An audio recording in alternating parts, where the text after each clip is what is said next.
Sejam bem-vindos a mais um Arena Reinforce, o podcast de cibersegurança, onde a gente procura tratar sobre o assunto de forma simples, na medida do possível, e descomplicada. Eu me chamo Amir Velho, sou responsável pela área de operações na Reinforce. A Reinforce é uma empresa que tem dois pilares de atuação dentro da área de cibersegurança, um focado para a marca, para brand, e outro focado para vulnerability. E dentro disso a gente acaba monitorando proteção, monitoramento de marca e também olhando, por exemplo, para o ciclo de desenvolvimento seguro com a parte de aplicação ou de application security. Hoje a gente tem um convidado muito querido, parafraseando aqui a Michelle, que a gente sempre tá junto com ela e ela usa bastante essa expressão, que é o Eduardo Vasconcelos. Ele é Global Head de Segurança da Informação no grupo NSG. E o nosso objetivo aqui vai ser falar um pouco sobre o que vem depois da prevenção, ou seja, prevenção é tudo? O que vem depois da prevenção? É isso que a gente queria conversar com ele. Edu, desde já eu queria agradecer por ter aceito o convite, pela possibilidade da gente conversar e ter esse tempo junto. Obrigado por ter me convidado, obrigado por estar aqui, né? E por ter sido tão recebido por vocês aqui. É um prazer poder compartilhar minha experiência. Legal, o prazer é todo nosso. Eu até, dentro do seu mini currículo aqui, a gente ficou impressionado, porque recebeu recentemente a Top CISO, né, na Cyber Defense Magazine, recebeu também a parte de tecnologia, já está há 28 anos, trabalhando no NSG, que a gente conversou antes, há 18 anos, então já tem a maioridade lá, mas a gente sempre gosta de conversar e conhecer da onde que vem o Edu, né, da onde que começou e um pouco além, né? O que faz além de tecnologia? Cresceu aonde? Eu sei que você também mora no interior. Conta um pouquinho da sua vida, porque a gente gosta dessa parte por acreditar que o profissional de hoje, ele tem uma formação de caráter, e a gente queria conhecer um pouco mais esse lado seu. Bem, eu sou paulistano, por incrível que pareça, nascido e crescido na Zona Norte de São Paulo. Meu pai é português, minha mãe do interior de São Paulo. Então, eu fui criado numa família portuguesa. A família portuguesa é muito unida, muito junta, todo mundo, família muito próxima. Então, meus tios moravam muito próximos. Então, eu cresci num ambiente muito familiar. Uhum. Bem, eu sou fruto de uma outra época. Então, eu tive todo o estudo em escola pública, né? Tanto primário quanto secundário. Depois eu batalhei e consegui fazer universidade às minhas custas mesmo. Então, comecei a trabalhar cedo, ralei. Comecei a trabalhar com 15 anos. E começando a trabalhar com 15 anos, eu tive uma sorte muito grande de que quando eu entrei para trabalhar, eu comecei a trabalhar na Sharp, que hoje não existe mais. Eu lembro de um consórcio que meu pai fez da Sharp de videocassete. Você pagava em prestações para ser sorteado, né? Com certeza. Então, eu tive a sorte muito grande de trabalhar na Sharp. E eu tive uma dupla sorte, porque quando eu entrei lá, eu entrei na vice-presidência de financeira. Uau. Eu era boy, Uhum. mas eu trabalhava num ambiente em que eu tinha bastante coisas que os outros não tinham. Então, Perfeito. as outras pessoas da empresa não tinham. Então, eu tive acesso rapidamente a algumas tecnologias que não tinham. E a Sharp era uma empresa de tecnologia. Sim. Todo mundo lembra da Sharp por causa do consórcio, como é que eu falo? Dos produtos eletrodomésticos. Mas as pessoas não sabem que a Sharp era dona da CID. CID Informática, Sim. que era do Bradesco, e fazia os ATMs do Bradesco. Só, né? Então, eu tive contato com a CID logo no começo. Uma grande empresa, legal. Grande empresa. Então, a tecnologia meio que participou desde o começo da minha vida e de estar envolvido nisso. E aí foi natural. Eu sempre gostei, né? Na verdade, a computação veio para mim do cinema, e aí entra na outra parte em que eu sou viciado. Fora de segurança da informação, eu adoro cinema. Eu ia te perguntar isso, o que você faz no tempo que você não está lá?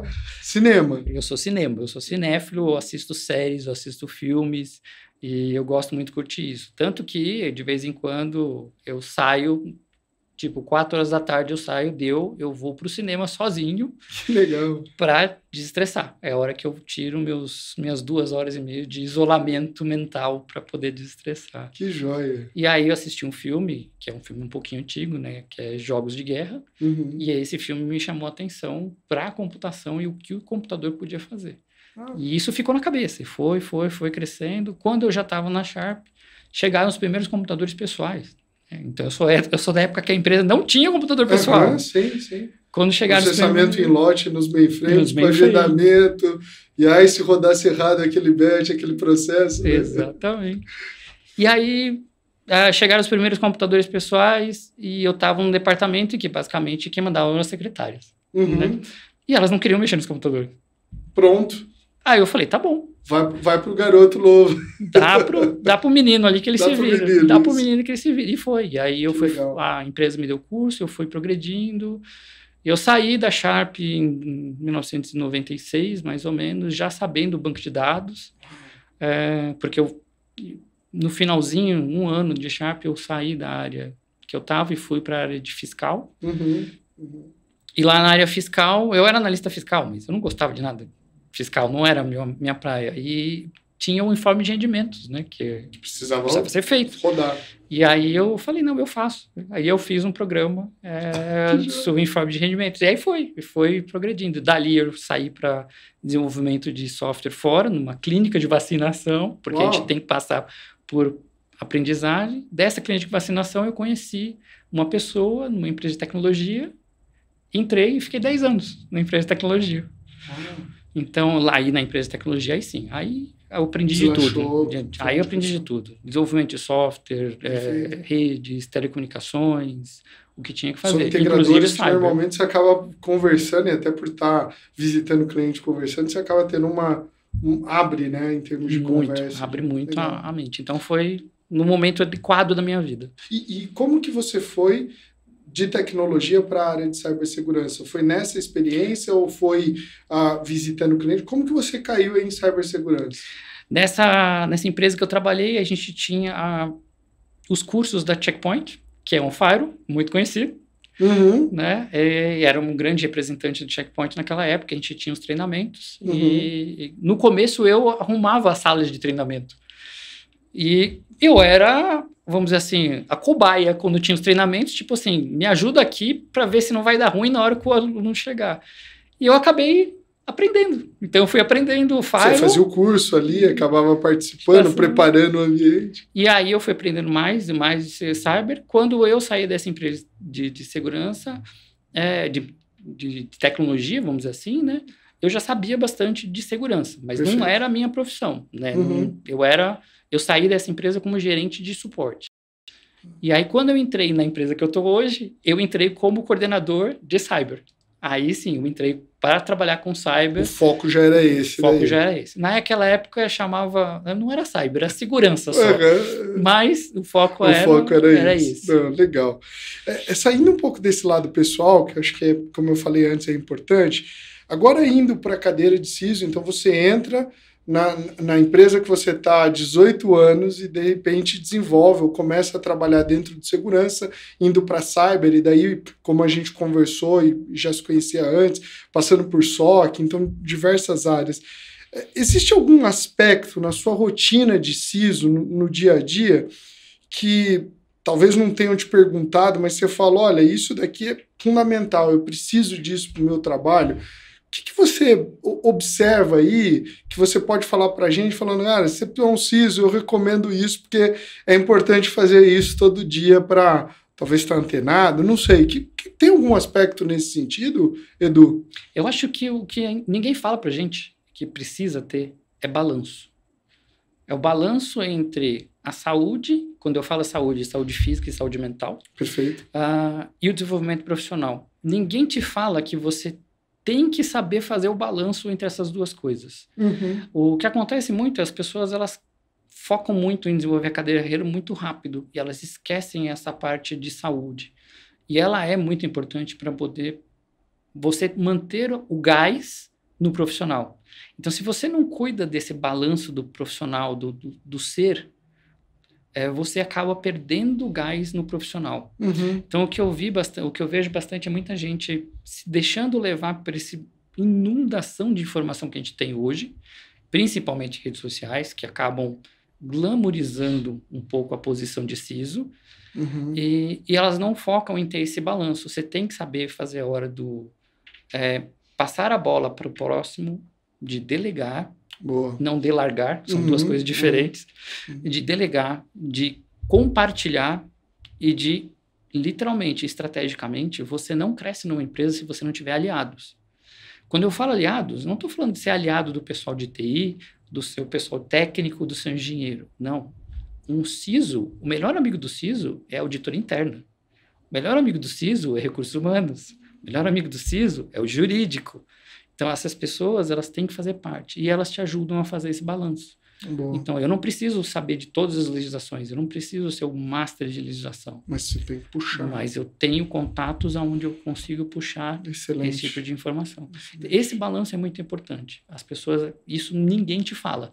Todo mundo fala, vai estudar, fica antenado, faz isso. Excelente. Mas todo mundo esquece do lado humano do CISO. Cara, excelente esse ponto seu, porque a gente acaba nas conversas deparando e identificando muitos CISOs exauridos, né? Não tem mais força, às vezes com estafa, com burnout, a gente eu já vi inclusive em eventos CISOs falando, olha, e esse lado acho que é muito importante, né? A gente precisa de fato cuidar da saúde para poder estar bem, e não só como CISO, né, em aspecto geral, seja ela física, mental, espiritual, em todos os aspectos, né? Eu não cheguei a ter burnout, mas eu cheguei bem perto de um esgotamento razoável, vamos dizer assim. Né? Passamos por alguns... Toda empresa tem seu momento, né? Sim. Ainda mais depois de 18 anos, você realmente vai ter alguns momentos.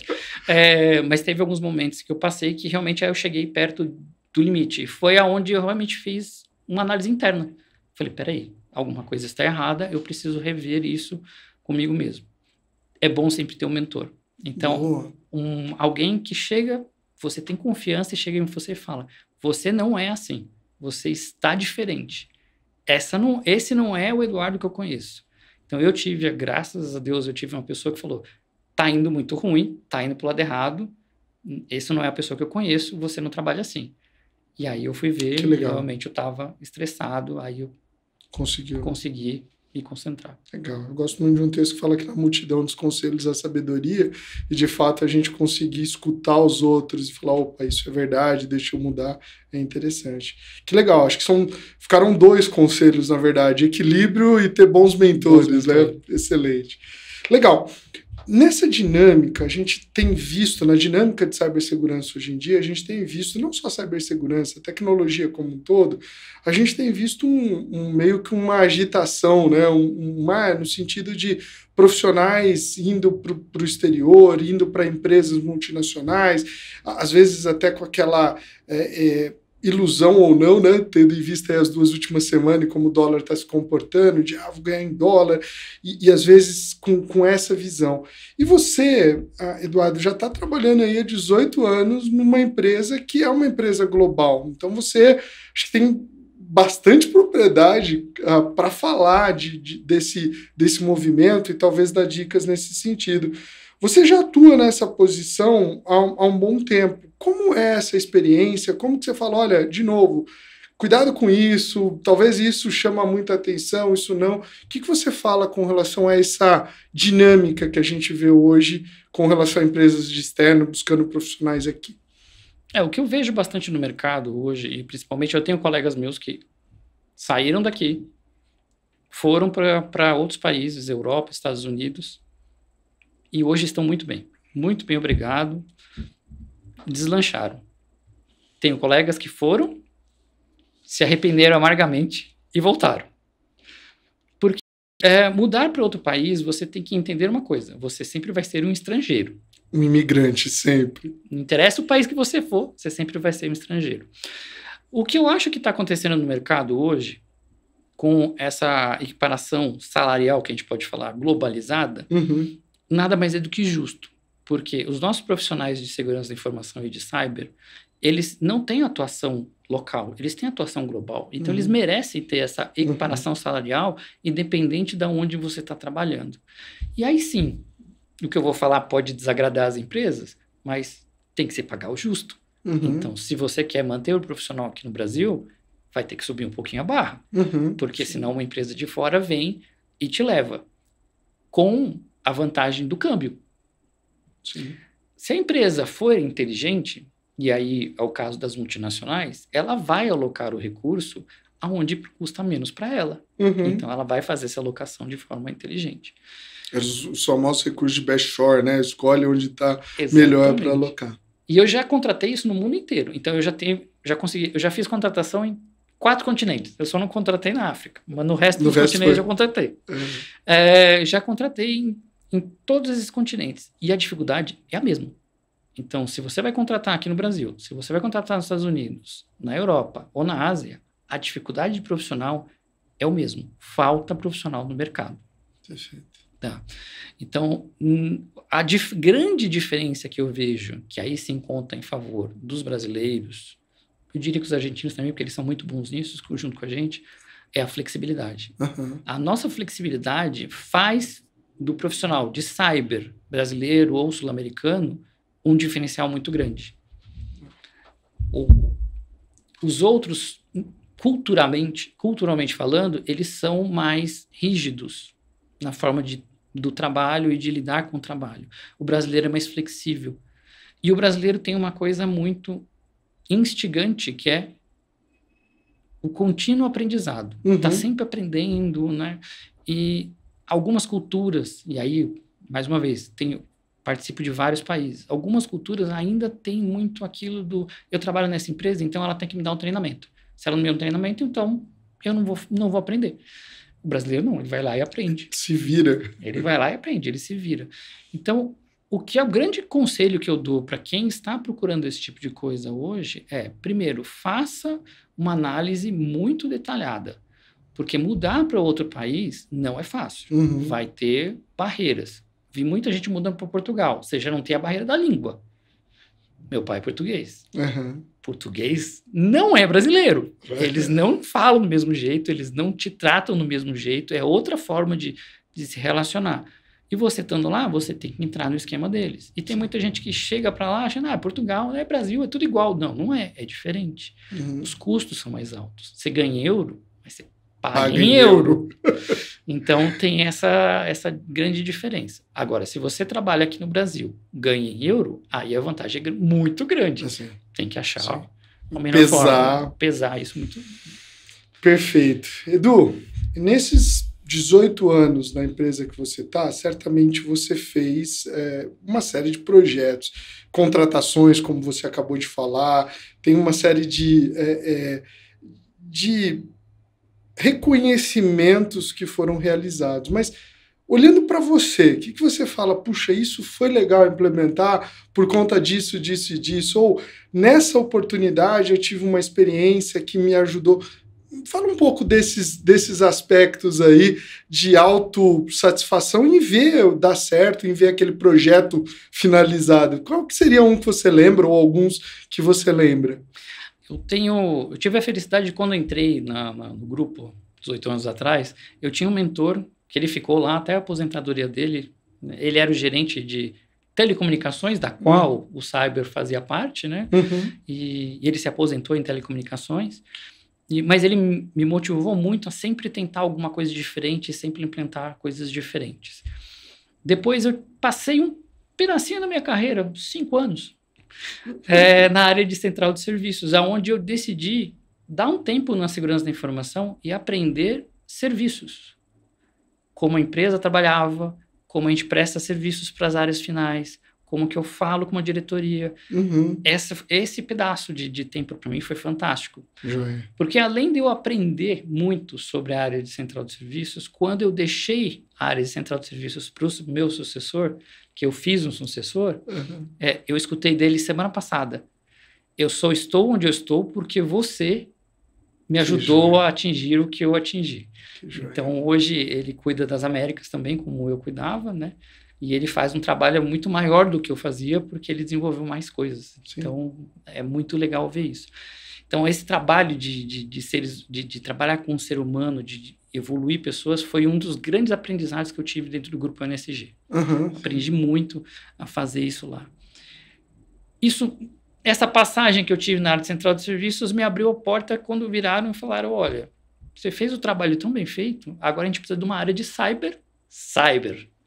Então, carta branca, cria a área, começa do zero e faz tudo que você tem que fazer, pega o pessoal que está fazendo hoje telecomunicações e cyber e faz isso virar uma área definitiva. Que legal. Então, a gente começou a fazer essa área funcionar. Uma das grandes coisas que tem hoje na cultura da empresa, até hoje, a gente tem um negócio chamado Security News, que são notícias que a gente manda. Sim. Isso está impregnado, todo mundo me conhece como o cara do Security News. Que legal. Ficou globalmente. Globalmente. O pessoal fala assim, é o cara do Security News, né? Então, eles sabem que sou eu. Então, isso ficou muito impregnado na cultura. Então, a cultura da empresa ficou... eu consegui levar a cultura da empresa com esse plano de educação com coisa simples, que é mandar um e-mail por mês. Depois a gente aumentou, mas foi coisas muito simples lá atrás. Estou falando de 2015, 2016, a gente começou a fazer isso. Aí depois você vai progredindo, aí você manda phishing, aí todo mundo te xinga, aí você vai progredindo. Mas foi uma coisa muito grande que foi essa mudança de cultura. Então, o que eu tenho hoje no Grupo NSG é um reconhecimento das áreas, do que eu fiz realmente mudou a cultura da empresa. Porque hoje, junto com segurança de trabalho, que em inglês se traduz para safety, né, e para a gente é top, né, safety vem primeiro, segurança hoje já faz meio que parte. O pessoal questiona, não, mas isso aqui, eu realmente posso mandar esse arquivo para fora? Que legal. Acho que não, hein? Ou seja, gerou uma cultura de fato. Exato. Né? Que legal. Exato. Legal. Não que não tenha os seus incidentes. Sempre vai ter, não tem problema. Até porque a cultura, ela não é uma coisa perene, né? Se você não fica fazendo ciclos de reciclagem, ela vai se perdendo com o tempo, porque com o tempo as pessoas vão trocando, né? Pessoas saem, pessoas mudam, e então você tem que manter isso funcionando dentro da empresa. E dentro disso, Edu, ou seja, foram acho que áreas diferentes que você passou com aprendizados diferentes e que permitem que você chegue aqui, cara, não só aqui, né, globalmente aí, com esse reconhecimento todo. Como que você analisa nesse processo essa estruturação de cibersegurança que você teve? Olhar para a cyber, uma área que você ainda estava formando ali, começar a área. Como começar o planejamento disso? Vou olhar para a tecnologia, vou olhar para processo, vou olhar para a pessoa, o que eu faço primeiro? Fala um pouco dessa escolha de como fazer essa gestão e esse planejamento de segurança, de cibersegurança. Aí o que entra para mim foi a área de serviços. A área de serviços falou mais alto, porque na hora que eu fui fazer o planejamento de cyber, o meu primeiro motivo era atender o negócio. Você tinha aprendido isso. Exatamente. Então, era atender o negócio. Legal. Não era colocar a segurança, a mais alta tecnologia, ou como o pessoal diz, o pessoal que bloqueia todos os projetos. Não era essa a intenção. A intenção era entender o negócio, entender como é que eu agrego segurança no negócio, para que o negócio continue produzindo o que ele tem que produzir de forma segura. Então, muita coisa que a gente implantou, eu lembro que logo no começo eu falava, não, vamos fazer desta forma. E os meus funcionários mesmo de cyber falavam, não, mas você tem que bloquear. Eu falei, não, porque se você bloquear, você vai causar isso. Não, mas não tem problema, é problema deles. Eu falei, não, é problema seu. Porque é negócio. É um negócio, você está bloqueando o negócio da empresa. Então, o começo da área de cyber foi muito mais entender o negócio da empresa, entender aonde a gente podia atacar primeiro o negócio da empresa e entender onde estavam os gaps. Então, na hora que você pega uma área de cyber, logo no começo, eu estou 18 anos, mas eu tenho certeza que com outras empresas vão ser da mesma forma.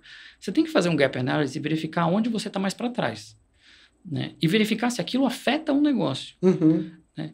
Se você está mais para trás em uma coisa que a exposição é muito baixa, não precisa gastar tempo naquilo. Né? Põe no radar, mas põe embaixo. Agora, se você tem uma área que está gritando, que você está vendo que está tendo problema todo mês, é hora de você dar atenção. Sinal vermelho. Prioridade, né? Final vermelho. Mas você só consegue ter isso se todos no negócio entendem que o que você está fazendo ajuda eles. Porque senão eles te sabotam. Aí eles não te falam, eles te contornam, eles vão achar outra solução. Então, o maior aprendizado quando eu comecei cyber era esteja aberto a ouvir a empresa. Boa. Ouça a empresa. Boa. Não tenta impor uma coisa que a empresa não vai aceitar. Você erra de vez em quando? Erra. De vez em quando você vai querer achar que você sabe mais do que o negócio. Aí você vai descobrir que o negócio tem um Shadow IT rodando e tudo que você fez não serve. Dá um passo para trás, reformula e coloca de novo. Mas de uma forma que você consiga fazer aquilo. Então, eu sempre optei por não ser muito rígido, ter um pouquinho mais de flexibilidade com o negócio para poder entender o negócio. Que legal. A NSG é um grupo que faz vidro. Uhum. Então, o nosso principal objetivo é fazer vidro. Uhum. Então, eu remodelei o modelo de confidencialidade, integridade e disponibilidade. Na NSG, é segurança, trabalho primeiro, né, que é safety, Uhum. depois a disponibilidade, depois a confidencialidade e depois a integridade. Tá. Porque no ambiente industrial, disponibilidade vem acima de confidencialidade Uhum. e integridade. Tem que A máquina tem que estar parada, você não pode parar. Né? Se você vai numa siderúrgica ou que nem a NSG, se você parar uma produção, é quebra de vidro. O forno não pode desligar, tem que continuar funcionando.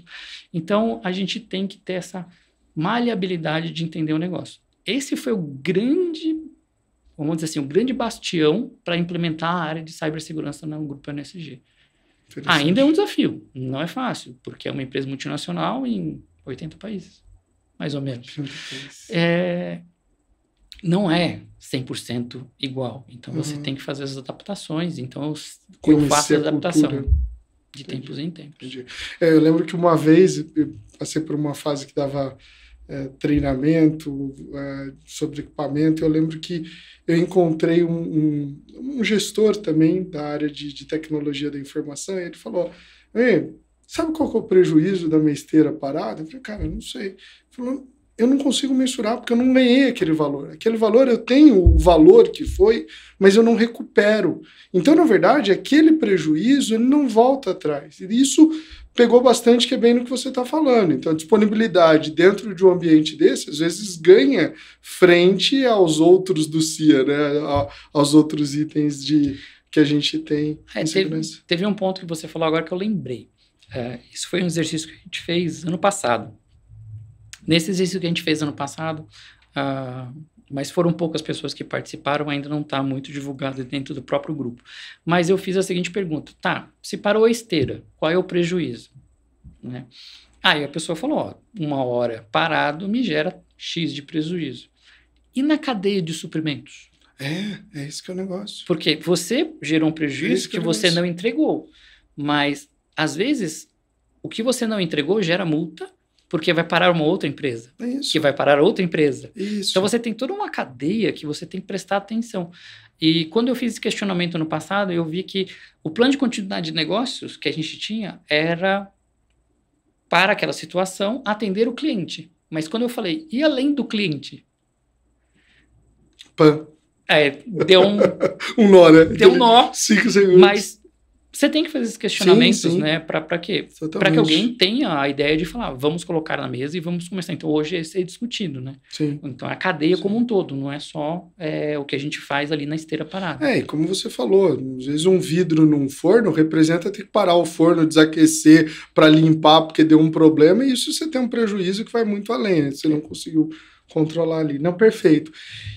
Nessa visão global que a gente está conversando, qual que é a melhor estratégia? Então, eu sei que isso pode variar, mas o que eu estou querendo dizer é assim, eu vou escolher o AF regional para um determinado conjunto de países, ou uma determinada região, continente, ou vai ser uma decisão centralizada para todos? Como você, nas diversas situações que eu acredito que aconteceu e que você teve que escolher, delego isso para uma área para ele escolher alguma coisa, ou compro descentralizada para eu ter um custo menor, como foi o processo de decisão aí em alguns exemplos, Edu? Eu vou te dar a resposta de advogado. Depende. Você viu que eu já coloquei no meio, né? Porque eu imaginei que via. Depende. Tudo vai depender da forma como a situação da empresa está. Então, por exemplo, hoje eu estou num grupo multinacional, onde nós temos um pilar central para algumas tecnologias. você tem um pilar central, é a mesma em qualquer lugar. Se você for aqui nos Estados Unidos, no Japão, é a mesma tecnologia. Por quê? Aonde você ganha com isso? Você ganha estandarização, você ganha redução de custo, você ganha em uma forma muito mais ágil de você manter esse ambiente tudo funcionando. E quando isso não atende às regionalizações? Aí entra o depende. Então, a gente tem hoje um modelo digital que a gente chama que ele é dividido em 3. Você tem aquilo que é comum, né, que atende todas as áreas de uma forma comum.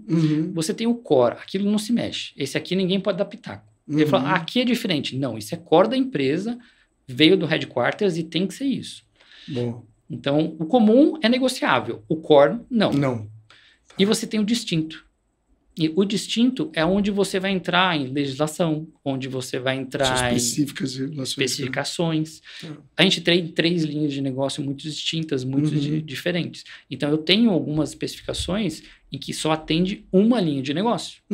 Essa eu vou ter que ter uma regionalização, eu vou ter que ter uma palavra brasileira, uma tropicalização, para poder adaptar isso. Então, tudo vai depender. Eu já tive soluções, a maior parte das soluções que a gente tem para ganho de produtividade, ela é global, mas em alguns países eu tenho que ter algumas soluções localizadas, porque senão eu não consigo atender legislação. Então, existe sim uma regionalização de alguns pontos. Manter isso é que é o segredo. E é isso que eu ia perguntar, até aproveitando esse ponto que você falou, como medir? Se foi uma decisão, se tem que voltar atrás, especificamente sobre essa questão de regionalização e de decisões descentralizadas ou centralizadas, como você comentou nesses 3 aspectos, como decidir e medir se de fato foi a melhor decisão? Como você acompanha esses índices e fala, não, aqui eu segui nessa linha, mas daqui 3 anos, na renovação, acho que vale trocar, porque... O que você usa normalmente de parâmetros nesses casos, Edu? Primeiro você tem que ver se é uma obrigação. Se é uma obrigação ponto. Legislação. Essa é ponto. Essa você não tem que fazer, a não ser que o seu parceiro global adapte-se. Então, a gente já teve situações em que eu não tinha uma solução global para uma certa legislação. Com o tempo, o parceiro abarcou essa legislação e conseguiu atender. Aí eu tiro a localização. Perfeito. E deixo o globalizado.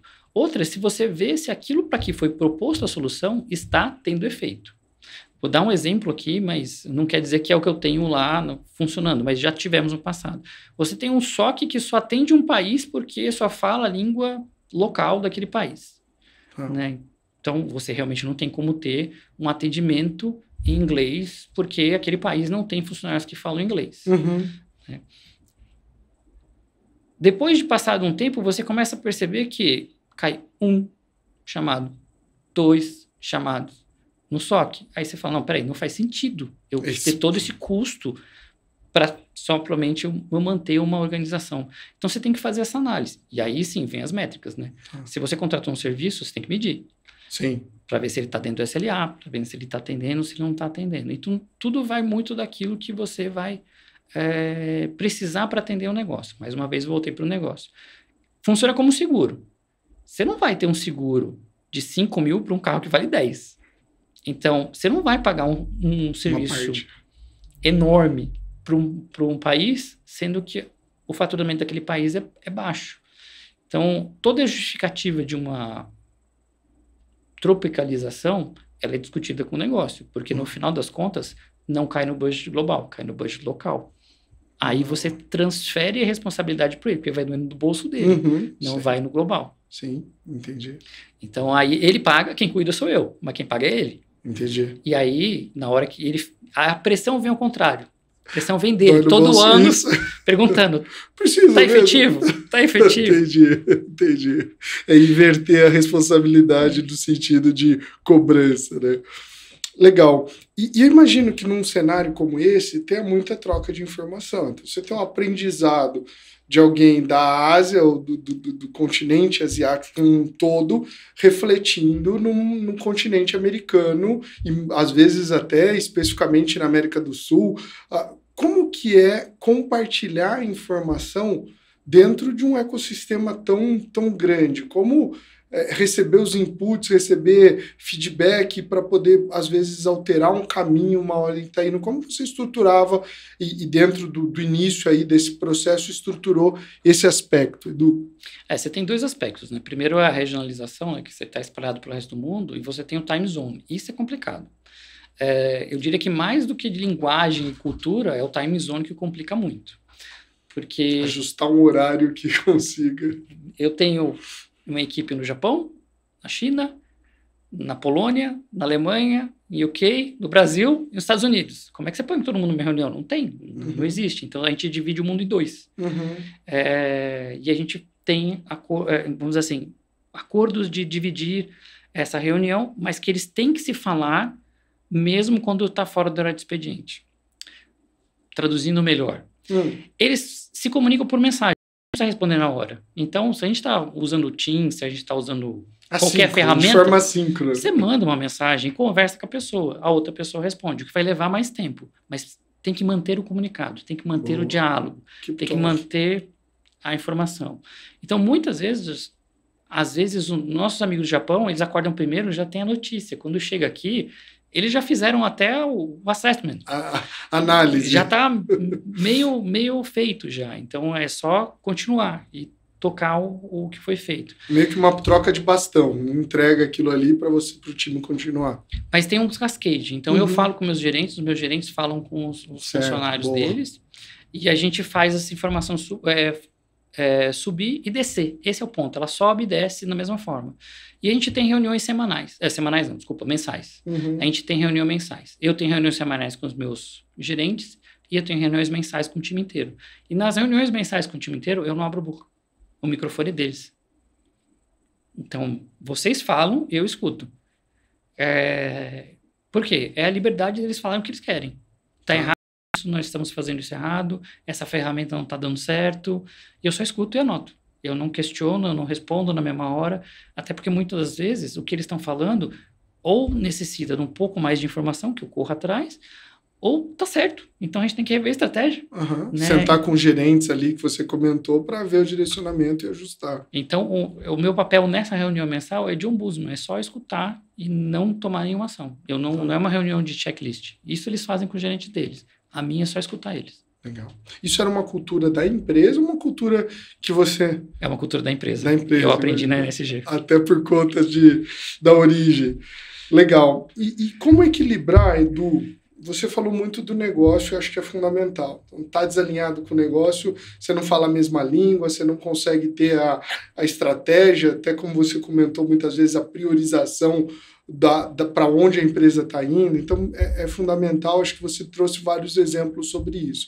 Agora, como pesar e equilibrar a balança, de fato, não sei se equilibrar é a melhor palavra, do risco versus a inovação? Como trabalhar com esses dois componentes aí dentro de um cenário, e eu estou sempre puxando isso para a gente aproveitar essa sua experiência dentro de um cenário global, porque os riscos variam e a inovação também varia, a aceitação dado aquele país, dado aquela região. Como você equilibra esses dois pontos com a visão de cibersegurança? Lembra que eu falei que a gente precisa de parceiros, né? Então, um parceiro grande é o grupo de risco, né, que eu tenho dentro da empresa, tem um grupo de risco dentro da empresa, eu preciso entender qual é o risco. Então, a gente tem um risco definido, não para cyber, a gente tem um risco definido para todo o negócio, né? E aí você trabalha com esse risco definido para todo o negócio. Por que eu falo isso? Tanto faz ser um desastre natural ou ser um evento de cyber, você vai parar a empresa do mesmo jeito. Então, você precisa entender o risco da informação relacionada a isso. É uma análise de risco ampla, onde entra um componente de cyber ali. Exatamente. Então, a gente trabalha muito próximo deles para poder fazer isso. Com relação à inovação, ela vai estar ligada exatamente a esse apetite de risco. Boa. Porque se o apetite de risco a partir de X dinheiros você não aceita e a partir de tal impacto você não aceita, não interessa se a inovação é linda e maravilhosa e shining. Não vai entrar. Então, e aí tem que ter uma discussão. Como é que eu falo que tem uma discussão? Eu sou cyber, né? Segurança da informação. Mas eu vou falar com TI. TI, você está querendo fazer, é lindo e maravilhoso, mas se você está colocando um único ponto de falha que pode impactar um continente inteiro, está fora do nosso apetite de risco. Você está completamente ou vocês dividem isso em outra forma, ou a gente implanta. Mas não é um não, é um vamos avaliar. Esse é o ponto, é sempre avaliar. Por que eu falo isso? Já tiveram vários riscos que a gente discutiu, várias situações que nós discutimos, que a solução chega quadradinha, né? É isso aqui que tem que implantar. E aí você fala, mas espera aí, puxa um pouquinho para cá, puxa um pouquinho para lá, puxa um pouquinho para cá. Você acabou de entrar dentro do aceitável do risco. Implanta. Legal. E aí a gente consegue implantar. Legal. Então, essa divisão, essa abertura de debate de risco, ela é muito importante.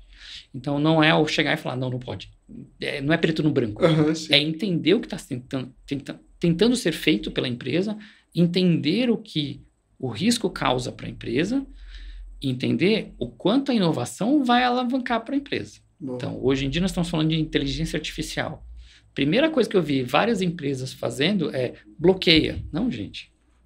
Não tem como. Dá, né? Não dá. É tipo segurar água com a mão. Não tipo há muitos anos atrás falar, não, bloqueia o Google. Busca. O que você tem que fazer? Análise o risco. Qual é o risco?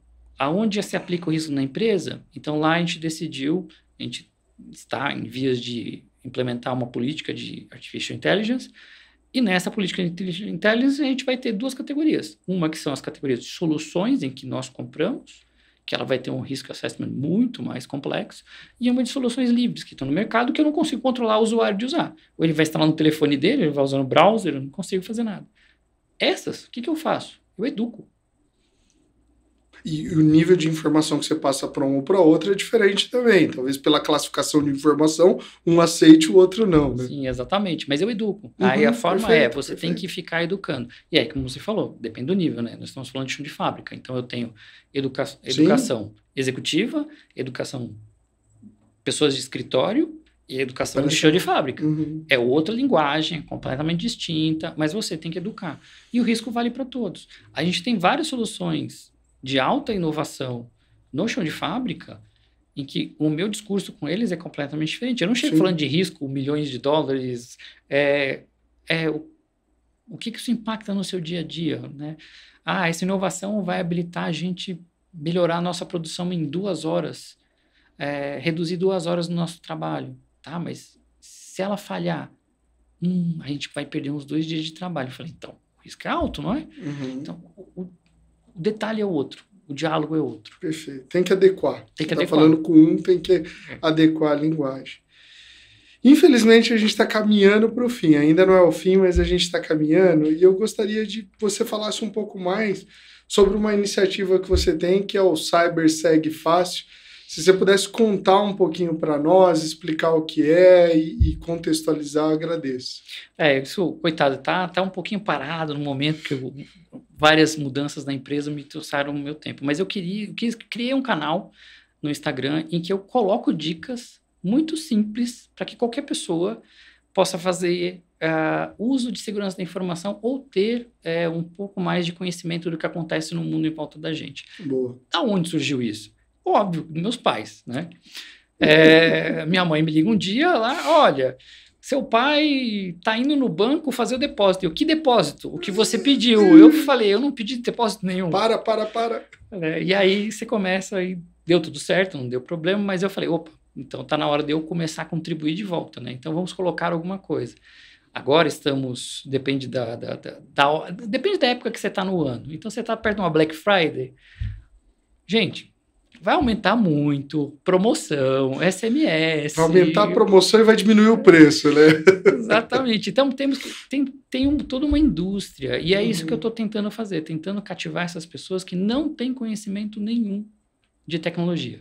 Boa. Colocar uma forma bem simples de colocar a informação lá, bem sem detalhes técnicos. Boa. Então, além de eu colocar as minhas informações, eu também tento colocar informações que eu acho úteis de outras pessoas e de outros colegas de trabalho, de profissão. Então, quando eles postam, eu reposto, porque é literalmente uma utilidade pública que eu tento fazer. Legal. Que legal, não, excelente. Tá aí, pessoal, uma dica extremamente importante relacionada à segurança no dia a dia. E a gente tem a gente vai caminhar mais um pouco, mas no final a gente tem procurado fazer alguma coisa nesse sentido, justamente para ajudar também a comunidade.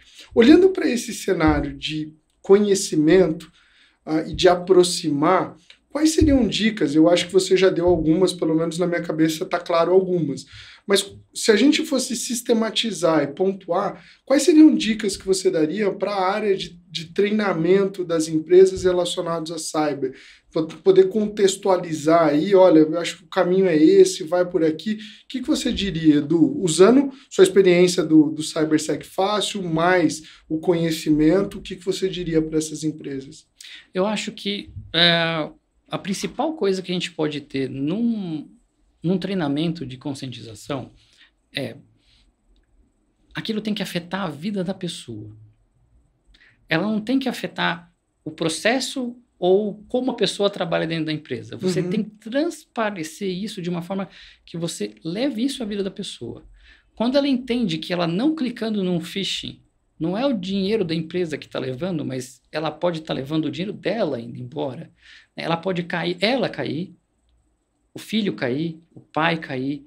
Então, quando a gente consegue passar essa imagem do tipo, o que eu estou te ensinando aqui é para você levar para casa. Vai além.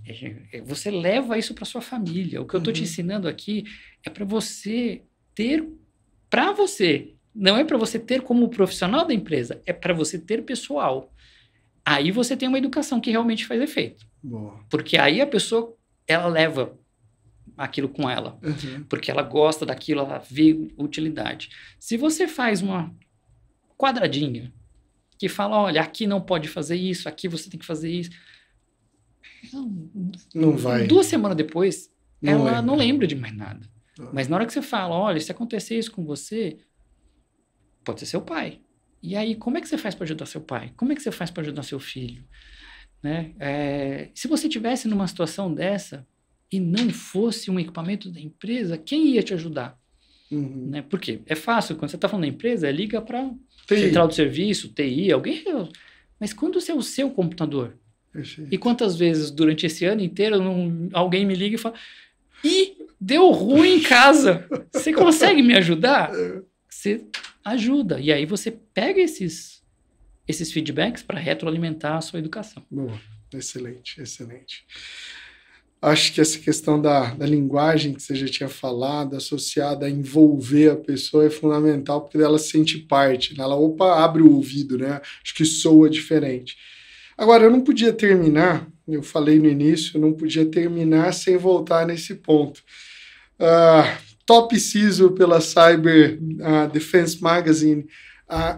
O que isso representa? Como é o processo? Como é a escolha? Conta pra gente um pouquinho de como é esse reconhecimento e como foi o processo para chegar lá, Edu. Nesse processo eu tenho um culpado que eu tenho que agradecer muito, o William Teles, do Grupo Águia Branca, que ele foi o que indicou o meu nome. Que joia. Então foi um profissional do Brasil que indicou o meu nome. E aí você é indicado, né, para esse prêmio. Eles fazem todo um escrutínio em cima da sua vida pessoal, da sua vida profissional. Perfeito. Eles verificam o seu histórico, o que você já fez, onde já trabalhou. Eles pedem para você mandar trabalhos, para mandar projetos que você trabalhou, artigos. Eles verificam o LinkedIn bem criteriosamente. Depois você passa por uma entrevista com o dono da Cyber Defense Magazine, que é o Gary, um excelente profissional. E ele faz ali uma reunião de umas 2 horas, fazendo perguntas, sua participação e opiniões, e realmente é um processo bem criterioso. E depois desse processo todo, aí eles te avisam que, olha, você é um dos finalistas. Que joia. Né? Então, aguarde que muito em breve você deve receber um parecer nosso. Que legal. Né? O meu parecer foi positivo. Então, que legal. Acabei conseguindo em 2024 esse prêmio. Excelente. Eu aproveito para parabenizá-lo pelo prêmio e assim, é muito legal quando a gente vê brasileiros tendo essa visibilidade global. E daí, aproveitando, você vê um pouco de falta disso aqui, desse incentivo a profissionais, ou de realmente, até voltando na conversa que a gente teve com relação às outras empresas e de equalização que você citou no início da nossa conversa. Falta prêmios, falta esse tipo de reconhecimento para os profissionais de cyber. A gente sabe que em muitas áreas com certeza, né, a área de pesquisa, a gente vê muitas vezes as empresas buscando gente aqui, tirando o que poderia ser ideias do país, mas você vê essa questão de reconhecimento também em cyber faltando no Brasil, ou acha que isso já está equalizado? O que você vê sobre isso, Edu? Eu acho que tem alguns prêmios, sim, no Brasil, que destacam alguns profissionais. A minha grande crítica aí nesse prêmio é que, geralmente, eles são atrelados a fornecedores. Uhum. E eu aqui no podcast um fornecedor, mas não é o ponto. O ponto é que eu falo que, assim, se você quer premiar um profissional, né, tem que ser por aquilo que o profissional executou, por aquilo que o profissional entregou para o mercado, não só para a empresa para a qual ele trabalha, mas para o mercado. Então, eu acho que o que falta é esse descolamento de um mercado que foi feito para a premiação. Então, o que eu vi no Cyber Defense Magazine é que era agnóstico. Então, não estava atrelado a eu ter um projeto com o fornecedor X ou o fornecedor Y. Era o profissional foi avaliado. Então, eu acho que hoje ainda falta no Brasil esse avaliar o profissional. Boa. Por quê? Indiretamente, esse profissional precisa de parceiros. E esses parceiros vão vir de forma indireta para os projetos das empresas. Então, eu acho que hoje no Brasil a gente precisa dessa maturidade. Boa. Esse é o ponto. É essa maturidade que o mercado americano tem. Então, eu tive a felicidade de estar lá no Cyber Defense Magazine. Eu estava do lado do CISO da prefeitura de Kansas City, de lado de outras grandes empresas americanas, e eles falaram a mesma coisa. Nossa, é bom ter um prêmio que eu não preciso me vincular a alguém. Eu poder ser eu como profissional. Legal, então, que joia. Isso é interessante. Bom ponto. E é algo também que a gente procura fazer. Na verdade, a gente acaba falando um pouco como vendedor aqui, mas procurando levar justamente esses insights, e era o que eu queria te pedir agora. Um dos momentos que a gente reserva, em um quadro que a gente reserva aqui, são dicas em grupos de família. Eu imagino que até com o CyberSeg Fácil que você tem, imagino que você tenha várias. Mas qual seria aí uma dica, talvez uma dica diferente, além daquela quando a esmola é demais, o santo desconfia? A gente teve recentemente uma aqui que foi, leia os documentos dos aceites, que normalmente a gente dá que leia aquilo lá, porque tem coisas importantes. Quais seriam dicas que você poderia dar? Vou até pedir para você focar isso, porque normalmente a gente faz corte para avisar. Olha, se você está na sua família aí, naquele grupo de WhatsApp, quais seriam pontos importantes que você falaria hoje, aí até encerrando, né? Acho que é uma das últimas edições nossas do ano, para poder deixar para as pessoas em termos de cibersegurança e como se comportar nesse meio? Eu acho que a dica que eu dou, e eu falo isso para minha família, esteja preparada para o que vai acontecer. Conheça a família. Porque se você conhece a família, você sabe que sua mãe, seu pai, sua tia fala de um jeito, atua de um jeito, ele não vai mudar muito aquela padrão de diálogo daquele que ele trabalha com você ou que ele fala com você.